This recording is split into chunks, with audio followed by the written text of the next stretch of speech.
You're watching South Asia Newsline, and the top stories we are tracking for you on Tuesday, the 13th of January. India-US discuss strengthening critical mineral supply chain.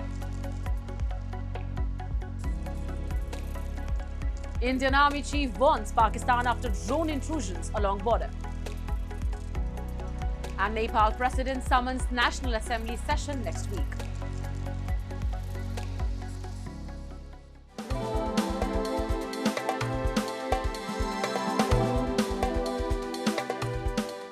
And now for all the details.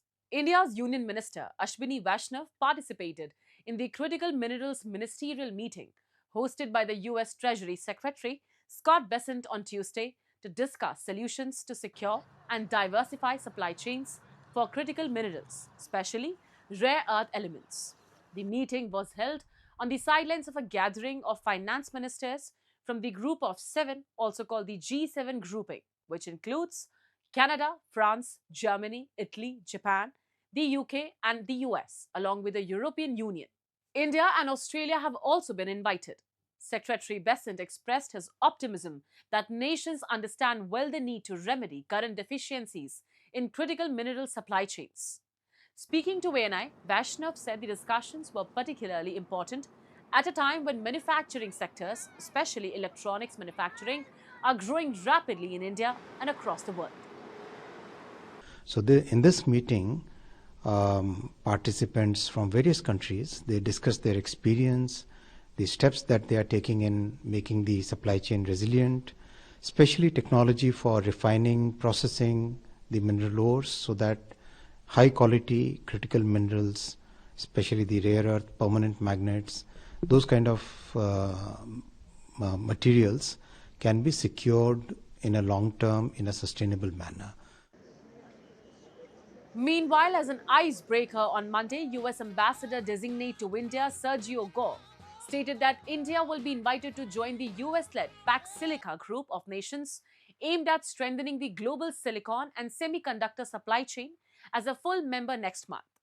He also said India and the US will discuss trade issues this week at a time when failure to secure a trade deal has royal ties. India's Foreign Minister S. Jaishankar launched the official logo and website for BRICS 2026 on Tuesday, which the South Asian nation is set to chair this year. Jaishankar said that India's BRICS chairmanship will seek to bring about greater global welfare as it has expanded its scope over the years. The current global environment presents complex and interlinked challenges. Geopolitical uncertainties and persistent development gaps continue to affect countries across regions, the minister said. The new logo is inspired by the lotus, symbolizing deep-rooted heritage and rising resilience. Its petals reflect the colors of the BRICS countries, and the Namaste gesture at the center of the emblem signifying respect and call for collaboration. The multilateral forum consists of 5 major economies: Brazil, Russia, India, China, and South Africa, with Egypt, Ethiopia, Iran, the UAE, and Indonesia becoming full members of the forum later. This year, BRICS will complete 20 years since its inception in 2006. India's BRICS chairship will seek to bring together the potential of BRICS countries for greater global welfare.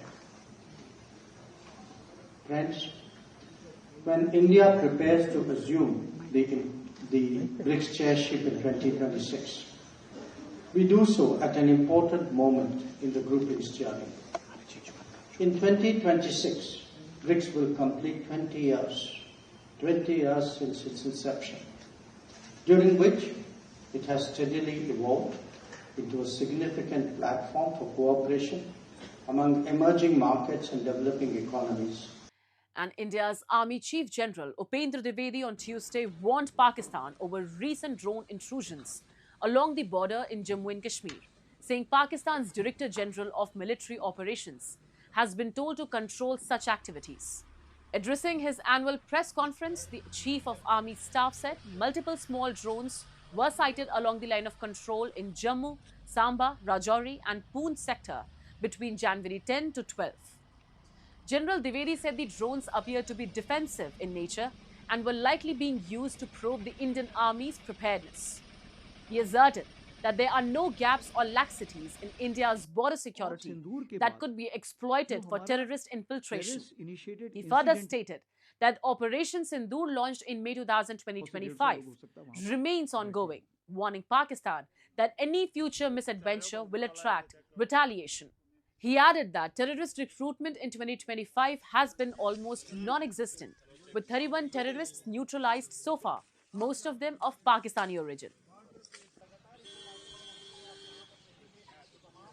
तो ये जो drone थे, ये मैं समझता हूं कि defensive drone थे, जो कि ये ऊपर आके देखना चाहते हैं कि हमारे अगेंस्ट कोई कार्रवाई तो नहीं हो रही है।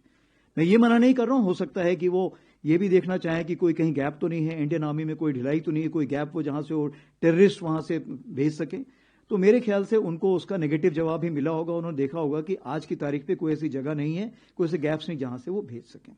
लेकिन ये जरूर है, आज जो हमारी डीजीएमओ स्टॉक हुई है, उस स्टॉक में इसके बारे में जिक्र किया गया है और उनको बताया गया है कि ये हमें मंजूर नहीं है और कृपया करके इस पे लगाम लगाइए। Failure to implement an agreement with the Awami Action Committee has once again pushed POJK into political turmoil.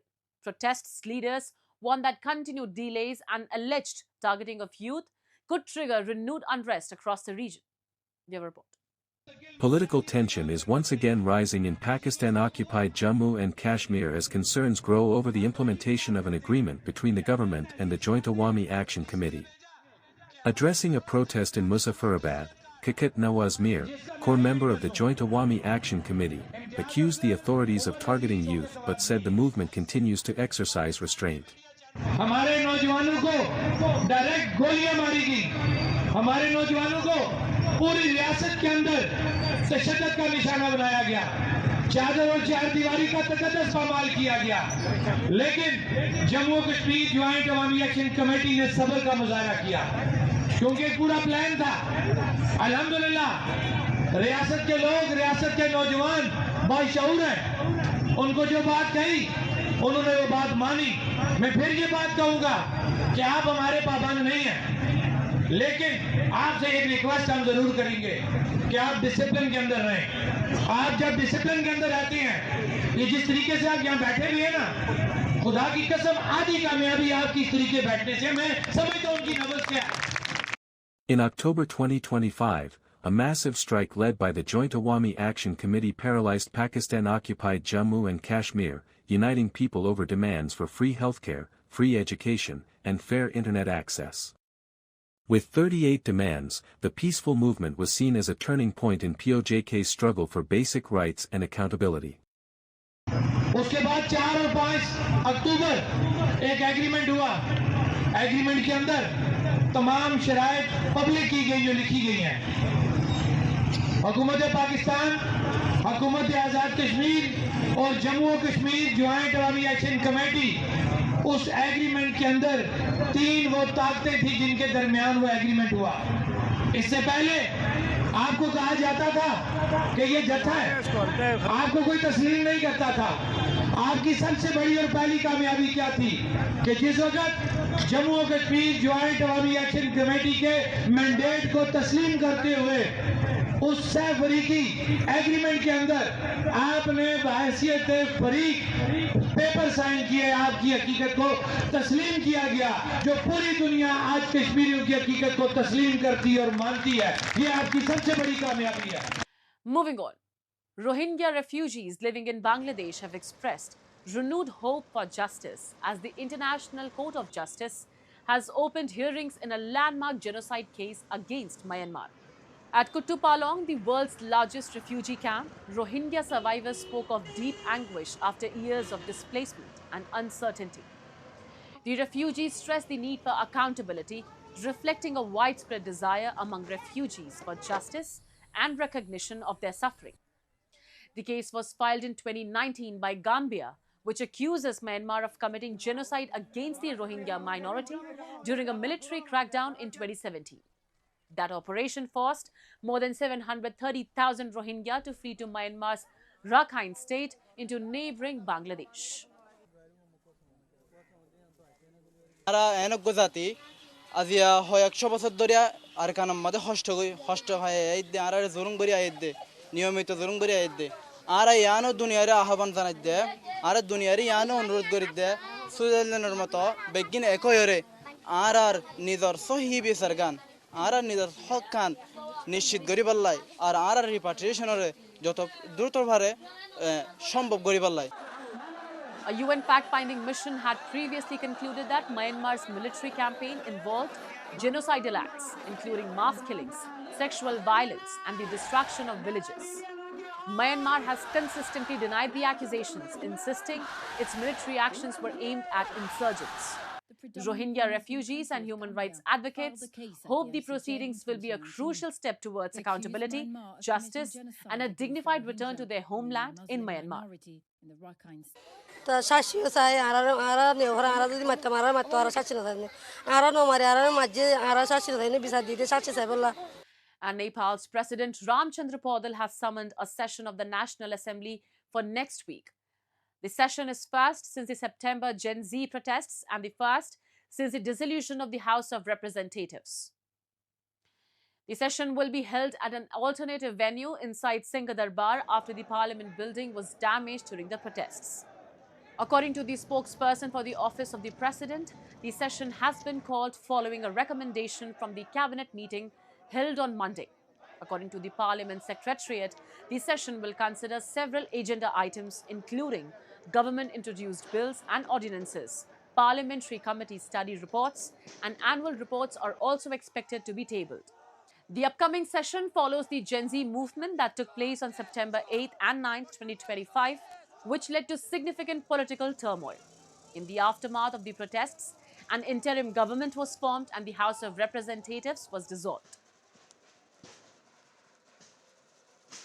That's all in tonight's edition. We will see you same time tomorrow. Good night.